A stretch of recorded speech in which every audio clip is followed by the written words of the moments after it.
Perkenalkan, nama saya Resti. Ikhtisar struktur sel. Sel adalah unit fungsi terkecil organisme. Semua sel memiliki 3 kesamaan. Tidak peduli apa jenis sel mereka. Semua sel memiliki membran sel yang membelah dalam sel dari lingkungannya. Sitoplasma yang merupakan cairan seperti jeli, dan DNA yang merupakan materi sel genetik. Ada 2 kategori besar sel. Kategori pertama adalah sel-sel eukariotik. Mereka memiliki organel yang meliputi inti dan bagian-bagian khusus lainnya. Sel eukariotik adalah sel yang lebih kompleks, seperti ditemukan pada tanaman dan hewan. Kategori kedua adalah sel prokariotik. Mereka tidak memiliki nukleus atau membran penutup organel. Mereka memiliki materi genetik, tapi itu tidak tergantung dalam inti sel. Sel prokariotik selalu bersel satu atau organisme uniseluler seperti bakteri. Jadi apa itu organel? Organel berarti organ kecil. Adalah bagian khusus dari sel yang memiliki pekerjaan yang unik untuk dilakukan. Mari kita mulai dengan inti, yaitu pusat kontrol sel. Inti atau nukleus mengandung DNA atau genetik. DNA memerintahkan kegiatan yang sel lakukan. Dan bagaimana hal itu akan dilakukannya? Kromatin kaset adalah bentuk DNA yang terbesar dalam membran nukleus ketika sel siap untuk membelah. DNA mandat menjadi struktur yang dikenal sebagai kromosom.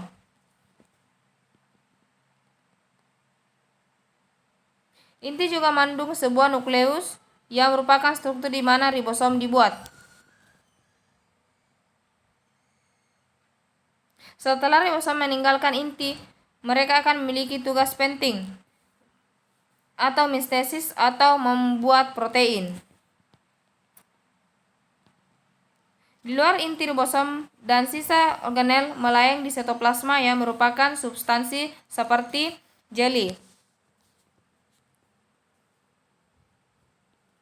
Ribosom dapat berkeliaran bebas di sitoplasma atau melekat pada retikulum endoplasma, kadang-kadang disingkat RE. Ada 2 jenis RE. RE kasar memiliki ribosom yang melekat padanya, dan RE halus tidak memiliki ribosom melekat padanya. Retikulum endoplasma adalah membran tertutup untuk mengangkut bahan, seperti protein sintesis oleh ribosom. Protein dan bahan lainnya muncul dari retikulum endoplasma melalui T vesikula kecil,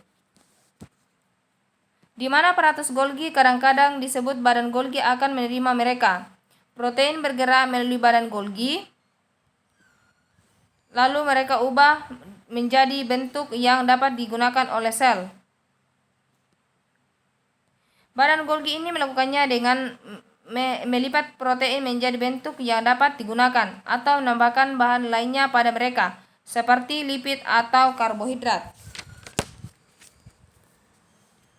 Pada tumbuhan, vakuola adalah struktur seperti kantung yang menyimpan bahan yang berbeda. Di sini sel tumbuhan vakuola sentral menyimpan air. Kembali ke sel hewan, Anda melihat organel yang disebut lisosom. Lisosom adalah pengumpal sampah yang mengambil bagian sel yang rusak. Mereka penuh dengan enzim yang memecah puing-puing sampah pada sel.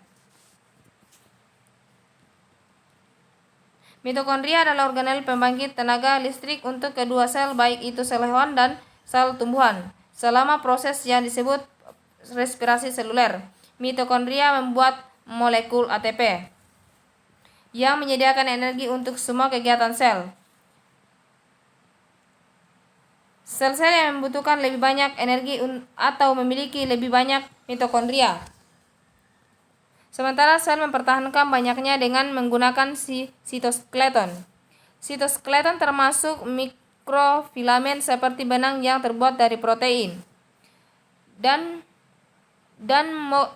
mikrotubulus yang merupakan tabung tipis berongga. Beberapa organisme seperti tumbuhan yang fototropik, mereka menangkap sinar matahari untuk energi. Sel tumbuhan memiliki organel yang disebut kloroplas.